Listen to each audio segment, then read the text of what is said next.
Hello students, I am Sameem Ahmad. I am postgraduate in English. Today we will talk about tense, time and tense. Actually in the previous class we studied about the tense and we only studied the present aspects of the tense. In the previous class we only studied the present aspects, यानी present tense के हम लोग देखे थे, present tense को हम लोग देखे थे और प्रेजेंट टेंस के चारों फॉर्म को पढ़े थे हम लोग. लेकिन आज के क्लास में we will talk about the past tense and their aspects. Past tense और उसके चारों फॉर्म की आज बात करेंगे. In the previous class we studied about the present tense only, but in today's class we will talk about the past tense and the aspects and the kinds of past tense. past tense के जैसा कि मैं बता चुका हूँ, tense is a grammatical category referring to the situation of time. Tense grammar की एक category है जिसमें हम लोग समय के अंदर जो सिचुएशन होता है उसके बारे में पढ़ते हैं. Tense is a grammatical category referring to the situation of time and we can also say the another definition is tense is the study of verbs and their forms. tense is the study of verbs and their forms. tense कहते हैं verb के और उसके form की पढ़ाई को. so today we will look at the past tense. before we start the past tense, just I will tell you that tense is a very important chapter in English. tense जो है English language में बहुत important chapter है. अगर tense को आप अच्छे से समझ लेते हैं तो आपको लैंग्वेज में बहुत आसानी होगी, इंग्लिश लैंग्वेज में बहुत आसानी होगी. तो जैसे कि हम बता चुके हैं, हर टेंस के tense there are 3 types of tense: present tense, past and future tense. और एवरी टेंस हैज 4 एस्पेक्ट्स. हर टेंस के 4 एस्पेक्ट्स होते हैं. सबसे पहले वाले एस्पेक्ट्स को इंडेफिनिट कहते हैं, दूसरे वाले को कंटिन्यूअस कहते हैं, तीसरे वाले को परफेक्ट एस्पेक्ट कहते हैं और चौथे वाले को परफेक्ट कंटिन्यूअस एस्पेक्ट कहते हैं. So today we will study about the past tense and the 4 aspects of past tense. So now we start the past tense. We will know the definition of the past tense and we will also so many examples. हम लोग examples के जरिए आज past tense को पढ़ेंगे. आज examples के जरिए हम लोग पास्ट टेंस को पढ़ेंगे. We will know first definition. हम लोग पहले डेफिनेशन जानेंगे. डेफिनेशन के अंदर ही आपको पता चल जाएगा कि यह टेंस किस बारे में बात कर रहा है. समय के अंदर जो परिस्थिति होती है, समय के अंदर जो सिचुएशन ऑफ टाइम होता है, उसी को टेंस व्यक्त करता है. और मैं एक पिछले क्लास में आपको बात बताया था कि टाइम और टेंस का डिफरेंस बताया था और एक एग्जाम्पल देकर बताया था कि टाइम का जो तात्पर्य है, टाइम का जो तात्पर्य है वो वर्ब के मीनिंग से है, जबकि टेंस का तात्पर्य वर्ब के फॉर्म से है. यानी कि टाइम एक अनवरत सिलसिला है जो चलते रहता है. इसका टेंस से कोई लेना देना नहीं है, इसका टेंस से कोई लेना देना नहीं है. लेकिन टेंस पूरी तरह से एक ग्रामेटिकल यूनिट है. टेंस पूरी तरह से एक ग्रामेटिकल यूनिट है. और अभी फिर से मैं रिपीट कर दे रहा हूं उस बात को कि टाइम का जो संबंध है वो वर्ब के मीनिंग से है, लेकिन टेंस का तात्पर्य जो है वो वर्ब के फॉर्म से है. टेंस वर्ब के फॉर्म में बदलने से टेंस बदल जाता है. अगर वर्ब के फॉर्म में तब्दीली आती है तब टेंस बदल जाता है. So actually tense is nothing, tense is just the inflection of verb. Tense कुछ नहीं है, टेंस सिर्फ वर्ब के तब्दीली का नाम है. सो आज हम लोग पढ़ेंगे कि कैसे कैसे वर्ब बदलता है और वह टेंस बदल जाता है और वह टेंस मान देता है. और एक बात याद रखिए, मैं आपको बार बार कहता हूं कि इसको रिफ्लेक्टिव मैनर में पढ़े, टेंस को रिफ्लेक्टिव मैनर में पढ़े. इसको रटने की कोशिश नहीं करें, ज़्यादा से ज़्यादा इसको कंप्रीहेंड समझने की कोशिश करें. जितना आप टेंस को समझने की कोशिश करेंगे उतना ही ज़्यादा आप टेंस की गहराई को समझ पाएंगे, आपको समझने में आसानी होगी, किसी भी तरह के टेंस को आप बना पाएंगे, समझ पाएंगे. So let's start with the definition and the examples. Now we are talking about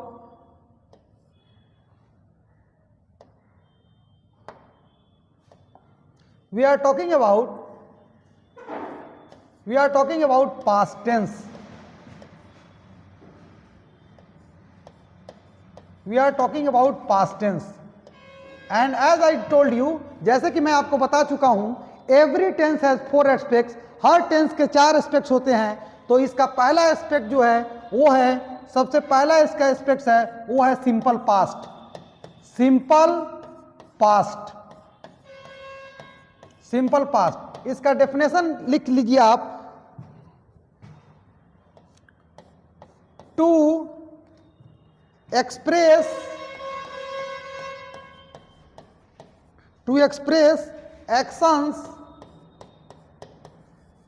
actions completed in the past. Completed in the past. यानी कि यह बताता है कि कैसे पास्ट में कोई काम सिर्फ खत्म हुआ, जस्ट फिनिश्ड. यह बताता है to express action completed in the past. यह बताता है कि कैसे कोई काम पास्ट में समाप्त हुआ. Simply it happened. Simply it happened, बस पास्ट में कोई काम समाप्त हुआ. उसमें टाइम का ये नहीं है कि कब खत्म हुआ, क्यों खत्म हुआ. Just finished in the past. सिर्फ पास्ट में कोई काम खत्म हुआ, उसी को हम लोग कहते हैं सिंपल पास्ट. और सिंपल पास्ट का दूसरा डेफिनेशन भी आप लिख सकते हैं. आप दूसरा डेफिनेशन भी लिख सकते हैं, जैसे मैं यहां लिख दे रहा हूं. द सेकेंड डेफिनेशन भी आप लिख सकते हैं. It denotes an action just finished in the past. यानी कि आप इस पे गौर करें, आपको समझ में आ जाएगा. यह बताता है कि पास्ट में बस कोई काम हुआ. पास्ट में बस कोई काम हुआ, जस्ट हैपेंड. यानी कि it denotes an action just finish in the past. यह बताता है कि पास्ट में बस कोई काम खत्म हुआ. इसी को हम लोग सिंपल पास्ट कहते हैं. Look at the example. Example पे देखे, आपको ज्यादा समझ में आएगा. Look at the example. I met him yesterday. मैं उससे कल मिला. ये सिंपल पास्ट का आपको एग्जांपल मैं दिया हूं. ये आई जो है इस सेंटेंस का सब्जेक्ट है. ये वर्ब का दूसरा फॉर्म है, V2 है. ये वर्ब का दूसरा फॉर्म है. Look at this sentence. I met him yesterday. मैं उससे कल मिला. ये पास्ट में कोई काम सिंपली जस्ट हैपेंड. इसी को हम लोग सिंपल पास्ट कहते हैं, जैसा कि एग्जाम्पल में दिख रहा है. आपको मैं बताता चलूं, इंदिरा गांधी लिख लीजिए. एक और एग्जाम्पल, इंदिरा गांधी. एक और एग्जाम्पल लिख लीजिए. Examples actually sharpen the memory and just it. Example के जरिए ही हम लोग ज्यादा सीखते हैं. एग्जाम्पल्स के जरिए ही हम लोग ज्यादा सीखते हैं. इन 1984. Yes, look at this sentence. Indira Gandhi died in 1984. Indira Gandhi इसमें सब्जेक्ट है, ये सब्जेक्ट है, और इसका ये V2 है. आपको पता चल गया होगा कि सेंटेंस का स्ट्रक्चर कैसे बना, यानी पास्ट, सिंपल पास्ट कैसे बना. इंदिरा गांधी died in 1984, यानी इंदिरा गांधी 1984 में मर गई. इससे पता चलता है कि पास्ट में इंदिरा गांधी का मौत हुआ, या ये simply just happened in the past. अब स्ट्रक्चर इसका लिख लीजिए. स्ट्रक्चर जानना बहुत जरूरी है. स्ट्रक्चर जानना बहुत जरूरी है.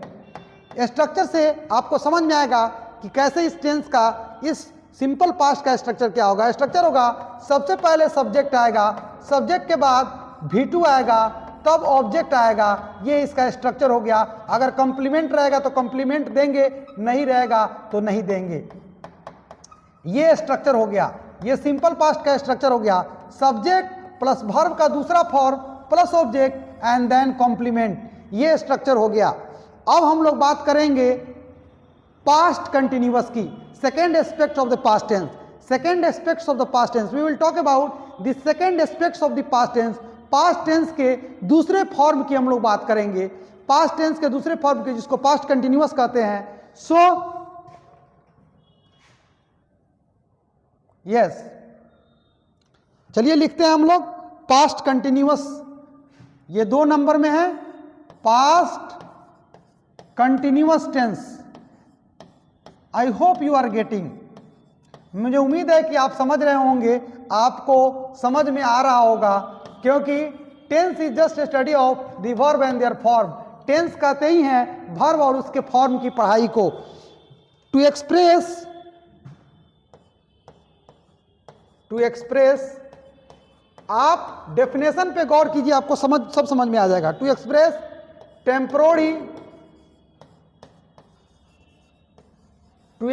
Temporary actions in the past, actions in the past, the time of action, the time of the action may or may not be given, may or may not be mentioned।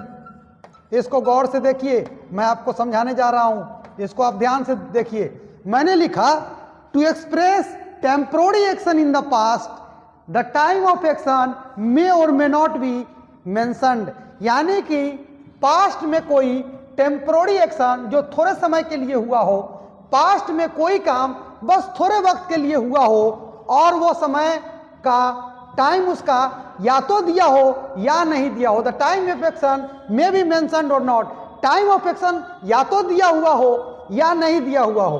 The time of action may और may not be mentioned.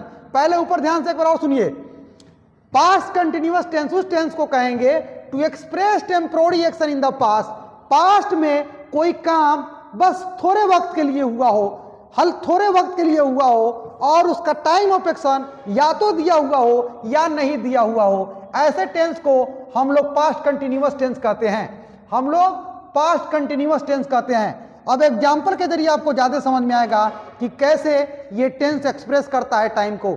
This tense how it express the time and tense. आपको समझ में आ गया होगा कि past समय में कोई काम थोड़े वक्त के लिए जारी रहा हो, हुआ हो, इसी को हम लोग कहते हैं पास्ट कंटिन्यूअस टेंस। जैसे the children were shouting, the children were shouting, बच्चे जो है हल्ला कर रहे थे। द चिल्ड्रेन वर शाउटिंग, इसमें द चिल्ड्रेन सब्जेक्ट है, ये वर हेल्पिंग वर्ब है, और ये V4 है, ये V4 है, याद रखिए। ये वर्ब का ये हेल्पिंग वर्ब है HV, इसको लिख लीजिए हेल्पिंग वर्ब HV। या ये देखिए, look at this sentence, the children were shouting, बच्चे हल्ला कर रहे थे। इसका मतलब ये है कि पास्ट में ये काम थोड़े सा वक्त के लिए हुआ, टेम्पोररी टाइम ऑफ पीरियड के लिए हुआ। यानी कि इस सेंटेंस से पता चलता है कि पास्ट में कोई काम हुआ, at just it continues for a temporary period of time, यह बस थोड़े देर तक चला और हुआ, पास्ट में यह घटना हुआ, एक टेम्पोररी एक्शन, एक टेम्पोररी पीरियड ऑफ टाइम तक ये हुआ। जैसे कि सेंटेंस में मैंने लिखा है द चिल्ड्रेन वर शाउटिंग, बच्चे हल्ला कर रहे थे, बच्चे हल्ला कर रहे थे। और भी एग्जाम्पल ले लीजिए, आपको ज्यादा समझ में आएगा। I was talking to my friends, I was talking to my friends. अब इस सेंटेंस पे गौर कीजिए, मैं अपने दोस्तों से बात कर रहा था। इस सेंटेंस से यह पता चल रहा है कि पास्ट में यह काम थोड़े से पीरियड के लिए जारी रहा, फिर वो खत्म हुआ हो गया होगा, लेकिन थोड़े वक्त तक वो पास्ट में काम जारी रहा। I was talking to my friend, मैं अपने दोस्त से बात कर रहा था। इसका ट्रांसलेशन होगा, इसका हिंदी होगा, मैं अपने दोस्त से बात कर रहा था। यानी कि ये काम पास्ट में हुआ, and it was continues for A short temporary period of time. So look at the example. Here I is subject, here I is subject, this is helping verb HB and this is V4. आपको पता चल गया होगा कि कैसे past में कोई काम टेम्पोररी समय तक के लिए हुआ। अब इसका स्ट्रक्चर लिख लीजिए।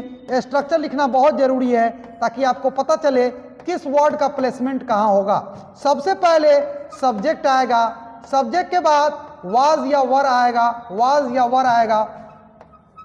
उसके बाद वर्ब का चौथा रूप रहेगा, ऑब्जेक्ट रहेगा तो देंगे, नहीं रहेगा तो नहीं देंगे। देखिए स्ट्रक्चर, सबसे पहले सब्जेक्ट आएगा, सब्जेक्ट के बाद इस हेल्पिंग दोनों वर्ब में से कोई हो सकता है, वाज भी वर भी, वो सब्जेक्ट के अनुसार डिपेंड करेगा। और वर्ब का चौथा रूप रहेगा तब ऑब्जेक्ट रहेगा। This is the structure of past continuous tense, this is the structure of past continuous tense. I hope you are getting, मुझे उम्मीद है आप समझ रहे होंगे कि ये पास्ट कंटिन्यूअस का मतलब क्या होता है। पास्ट में कोई काम टेम्पोररी पीरियड ऑफ टाइम तक वह जारी रहे फिर खत्म हो जाए और टाइम में भी मेंशन्ड और not mentioned, that is called past continuous tense.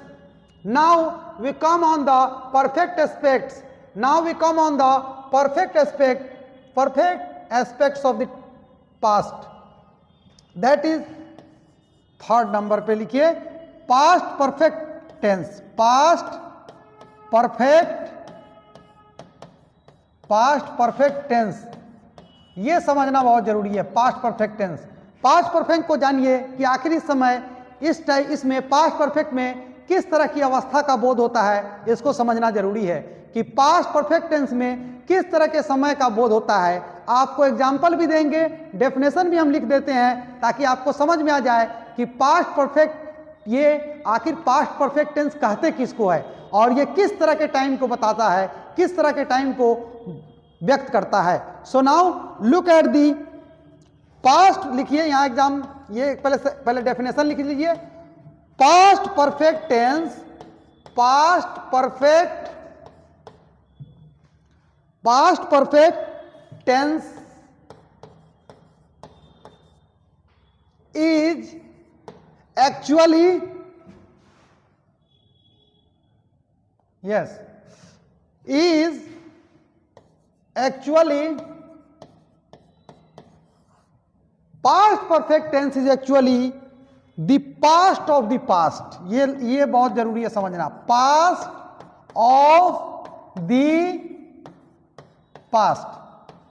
अब ये past of the past मैंने क्यों लिखा इसको समझिए। मैंने लिखा past perfect tense is actually the past of the past. Past perfect tense उस टेंस को कहते हैं जो पास्ट में भी पास्ट को बताए। यानी कि आप लोग देखेंगे एग्जाम्पल में कि कैसे दोनों पास्ट टेंस ही रहेगा और पता चल जाएगा कि किस तरह के समय को बताता है। एग्जाम्पल यहां लिख लीजिए। एग्जाम्पल, आई हैड वर्कड, मैंने काम किया था। आई हैड वर्कड, मैंने काम किया था। लेकिन हमको जो बताना है पहले उस पर ध्यान दीजिए, मैं आपको ताकि बता पाऊं। एक और एग्जाम्पल लिखिए, और ये बहुत फेमस एग्जाम्पल है। The patient had died before the doctor came. ये आप लोग बार बार सुनते भी होइएगा, before the doctor came, doctor came. Look at this sentence. Here in this sentence there is a two past tense. First is the patient had died. This is past perfect. Past perfect. And here is also a tense. This is simple past. In this sentence there is a two past tense, and before this word is connecting to both of these past tense. Before this word is connecting the both of the past. So the patient had died, मरीज मर चुका था। Doctor के आने के पहले मरीज मर चुका था। इसका हिंदी होगा डॉक्टर के आने के पहले मरीज मर चुका था। इसका हिंदी होगा कि डॉक्टर के आने के पहले मरीज मर चुका था। इसीलिए मैंने एक डेफिनेशन में ही लिख दिया कि past perfect tense is actually the past of the past, उसमें दो पास्ट एक साथ आएंगे तब जाके ये एक परिस्थिति को बताएगा, एक स्थिति को बताएगा, इसलिए इसको कहते हैं पास्ट ऑफ द पास्ट। यानी दो टेंस आकर तब सिचुएशन ऑफ टाइम को बताएगा, दो टेंस आकर तब ये सिचुएशन ऑफ टाइम को बताएगा, और ऐसे सिचुएशन ऑफ टाइम को ही पास्ट परफेक्ट टेंस कहते हैं, पास्ट परफेक्ट टेंस कहते हैं। जैसे डॉक्टर के आने के पहले रोगी मर चुका था, तो द पेशेंट हैड डाइड, ये पास्ट परफेक्ट टेंस है, और ये जो है सिंपल पास्ट है। तो इसका स्ट्रक्चर लिख लीजिए, स्ट्रक्चर लिखने से आपको और ज्यादा समझ में आ जाएगा कि कैसे इसको समझना है। यस, स्ट्रक्चर लिख लीजिए आप, स्ट्रक्चर लिखे आप इसका स्ट्रक्चर लिखे। सबसे पहले सब्जेक्ट आएगा, तब हेल्पिंग वर्ब हैड आएगा, तब वर्ब का ये तीसरा फॉर्म आएगा V3 आएगा, तब ऑब्जेक्ट रहेगा। एक बार और सुनिए इसको ध्यान से, सबसे पहले सब्जेक्ट रहेगा, सब्जेक्ट के बाद हेल्पिंग वर्ब रहेगा, पास्ट का हेल्पिंग, ये हैव का है, ये पास्ट है हैड, हैव का ये पास्ट है हैड, ये चूंकि पास्ट टेंस है तो इसमें हेल्पिंग वर्ब हैड लगेगा। सब्जेक्ट हैड प्लस वर्ब का तीसरा फॉर्म ऑब्जेक्ट रहेगा तो ऑब्जेक्ट दे देंगे। इस तरह से ये structure of the past perfect tense हुआ। This is the structure of the past perfect tense, subject plus had plus V3 plus object, this is the structure of past perfect tense. Now we will talk about the past perfect continuous tense, past perfect continuous tense, and this is usually not tough, but actually people understand it is tough, but it is not tough really. So come on to our fourth aspects, our fourth aspects, and this is we will talk about the fourth aspects of the past tense. Past tense के हम लोग चौथे aspects की बात करेंगे, जिसको कहते हैं पास्ट परफेक्ट कंटिन्यूअस टेंस। लिख लीजिए, past perfect continuous tense, past perfect, इसमें परफेक्ट भी है और कंटिन्यूअस भी है, इस तरह से भी आप समझ सकते हैं। समझना बहुत जरूरी है, असल चीज है, ग्रामर का मतलब रटना नहीं होता है, ग्रामर का मतलब समझना होता है। पास्ट परफेक्ट कंटिन्यूअस टेंस कैसे टेंस को कहेंगे और किस तरह के सिचुएशन ऑफ टाइम को ये बताएगा, हम लोग डेफिनेशन के जरिए भी समझेंगे, and we will also understand by more and more examples. So come and write down the first definition of the past perfect continuous. To express actions, to express actions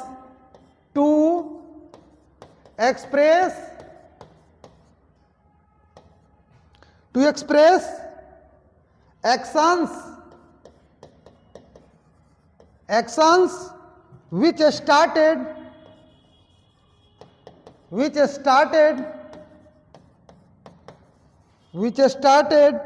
in the past। इसको ध्यान से आप देखिएगा, आपको बहुत समझ में आ जाएगा, आपको समझने में समझिए कोई परेशानी नहीं होने जा रही है। पास्ट एंड कंटिन्यूड, देखिए जो डेफिनेशन जो बार बार कहते हैं रटने की चीज, डेफिनेशन रटने की चीज नहीं होती है, डेफिनेशन समझने की चीज होती है। इसलिए मैं बार बार कहता हूं, लैंग्वेज पढ़ने का मतलब है कंप्रीहेंशन डेवलप करना। Continued for some time in the past, continued for some time in the past। अब इसको गौर से देखिए, मैं आपको इसका पहले समझा दूं, पहले ये क्या लिखा हुआ है। To express actions which started in the past, ऐसे काम को बताने के लिए इसका बोध होता है जो पास्ट में शुरू हुआ और जारी रहा पास्ट में ही, यानी कि पास्ट में शुरू हुआ और पास्ट में ही कुछ जारी रहा कुछ वक्त तक, यानी कि कोई काम पास्ट में शुरू हुआ और पास्ट में ही कुछ समय तक जारी रहा, कुछ समय तक जारी रहा, इसी को कहते हैं पास्ट परफेक्ट कंटिन्यूअस टेंस। एक बार और सुनिए इसको ध्यान से। To express actions which started in the past, ऐसे एक्शन को यह बताता है जो पास्ट में शुरू हुआ और continued for some time in the past, और पास्ट में ही कुछ समय तक के लिए वह जारी रहा। जैसे एग्जाम्पल में देंगे तो आपको ज्यादा समझ में आएगा, एग्जाम्पल के जरिए आपको ज्यादा समझ में आएगा। इसलिए मैं बार बार कहता हूं examples is the best tool for learning language. Example सबसे बढ़िया माध्यम है लैंग्वेज को समझने के लिए। सो यहां पे सबसे पहले मैं एक सेंटेंस लिखता हूं, आप उस पर गौर कीजिए, आपको समझ में आ जाएगा। I had been working in this company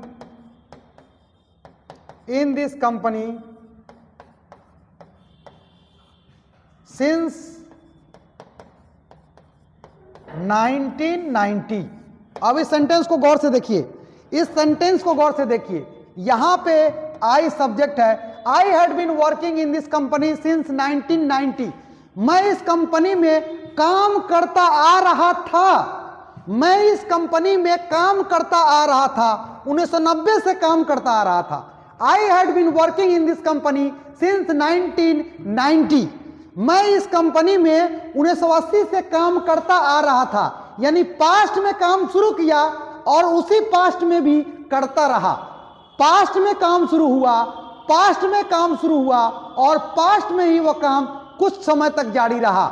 यानी कि ये सेंटेंस बता रहा है, जैसे यहाँ की ये आई सब्जेक्ट है, ये हैड हेल्पिंग वर्ब है, एच बी है, ये भी हेल्पिंग वर्ब है, इसमें 2 हेल्पिंग वर्ब लगेगा और ये वर्ब का चौथा फॉर्म है, V4 है और ये ऑब्जेक्ट है। आप इसको गौर से देखिए, आप गौर से जब देखेंगे तो आपको मालूम चल जाएगा कि कैसे पास्ट में कोई काम शुरू हुआ और पास्ट में ही कुछ समय तक वह जारी रहा, पास्ट में ही कुछ समय तक जारी रहा। जैसे this example is enough for making sense. ये एग्जाम्पल काफी है माना को बताने के लिए, ये एग्जाम्पल काफी है इस टेंस को बताने के लिए। आप इस सेंटेंस को गौर से देखिए, आपको समझ में आ जाएगा कि कैसे पास्ट में कोई काम शुरू हुआ और पास्ट में ही कुछ समय तक वो जारी रहा। इस तरह के सेंटेंस से यह पूरा बोध हो जाता है।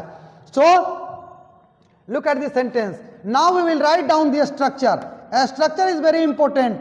सो write down the structure of the past perfect continuous tense. सबसे पहले सब्जेक्ट आएगा, सब्जेक्ट के बाद हैड रहेगा, हैड के पास बिन रहेगा, इसमें 2 हेल्पिंग वर्ब होगा। सब्जेक्ट आएगा, सब्जेक्ट के बाद हैड, ये हेल्पिंग वर्ब है, been is also helping verb, and after that subject का वर्ब का चौथा फॉर्म होगा और वर्ब के चौथा फॉर्म के बाद ऑब्जेक्ट रहेगा। इस तरह के स्ट्रक्चर होंगे पास्ट परफेक्ट कंटिन्यूअस टेंस के।